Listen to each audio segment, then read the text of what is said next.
Unforgiven 3, who'da thunk?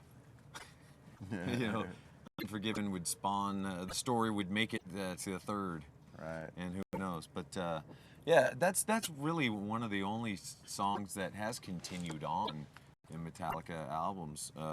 You know, somewhat of a storyline of, you know, basically, you know, about sin and consequence, forgiveness and unforgiveness, asking for forgiveness, not being able to forgive yourself. There's all kinds of things that tie in when metaphors along with that.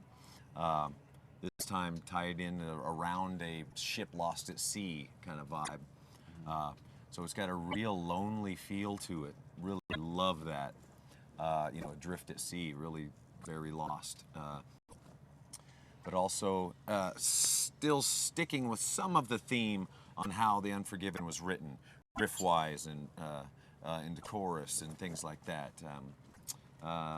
You know, it was funny. We put up the song titles were revealed somehow before we could reveal them. And Unforgiven 3, people were, oh, how cheesy, how terrible. Oh, it must be the instrumental, you know. Lots of talk, you know, lots of, you know, you get the chat room. It's like throwing two dogs in a room and just go, you know. Right. You shut the door, and they fight and fight and fight. And then finally, when they actually hear the song, there's just no fighting. It's like, yeah. It's kind of funny. But it creates a vibe. It creates, you know, tension, or it creates, you know, some angst about the stuff coming out.